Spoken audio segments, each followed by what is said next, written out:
नमस्कार, आप देख रहे हैं नजर क्राइम पर 24/7। मंजू बाला प्रधान ने छठ पूजा के पर्व पर सभी देशवासियों को दी छठ पूजा की हार्दिक शुभकामनाएं और बताया छठ पूजा का महत्व। कार्तिक महीने की शुक्ल पक्ष की षष्ठी तिथि को मनाए जाने वाला पर्व छठ भगवान सूर्य को समर्पित है। सालों साल से मनाए जाने वाला पर्व छठ 4 दिनों तक चलता है और इसे काफी कठिन पर्वों में से एक माना जाता है। छठ पर्व कैसे शुरू हुआ, इसे लेकर अलग अलग मान्यताएं हैं।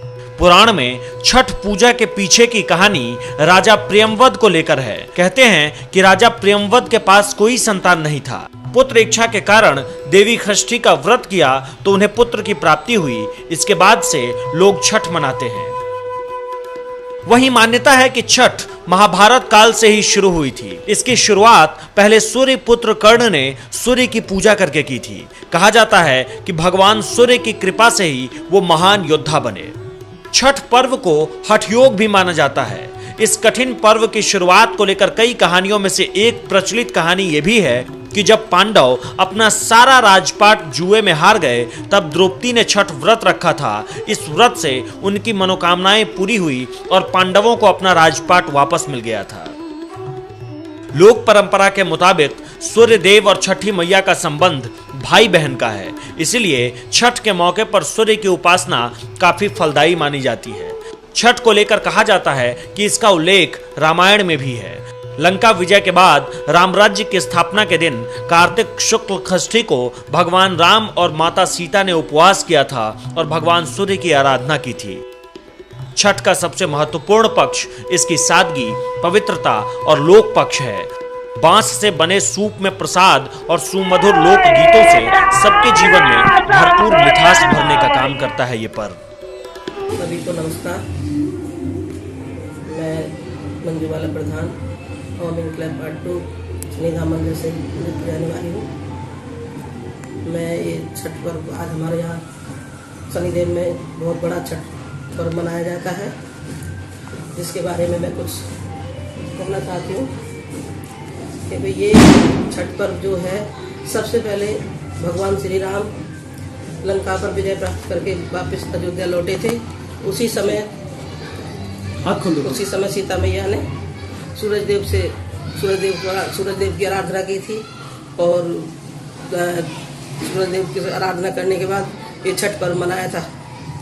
तभी से ये हमारी प्रथा चली आ रही है।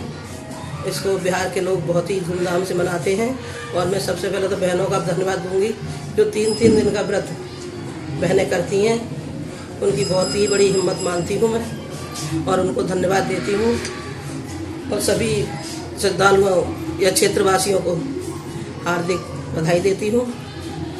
और ये सभी छठ पर्व में जो है शाम को चंद्रमा को अर्घ दिया जाता और फिर सुबह सुबह सूर्य देव को भी नमस्कार करके ये व्रत तोड़ा जाता है। तो आखिर ये जो इतनी बड़ी कठिन तपस्या है, जो माताएं बहनें हैं, वो आखिर इसको कैसे सहन कर पाती हैं?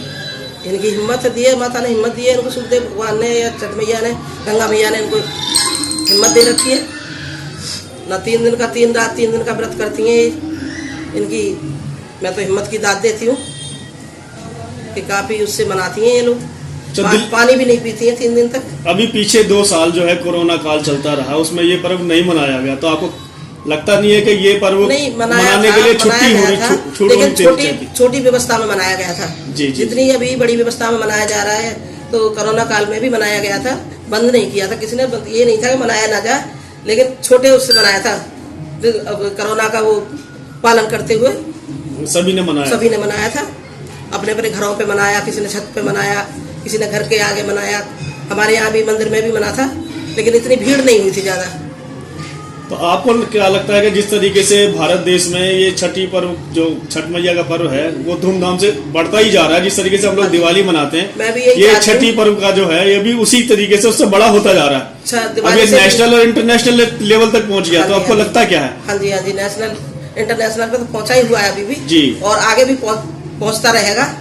इसी तरह से मनाते रहे। आपको लगता है कि दिवाली से बड़ा त्योहार होने वाला है आने वाले समय में? हाँ जी, दिवाली से बड़ा होने वाला है। और हम तो यही चाहते हैं कि काफी धूमधाम से ये हमेशा मनता रहे। हमारे शनि मंदिर, यहाँ शनि मंदिर में, शनिधाम मंदिर में धूमधाम से मनता रहे। जिन्होंने ये जगह दी है शर्मा जी ने, जो पंडित विदुर शर्मा है, उन्होंने ये उनको बनवा के घाट दिया है।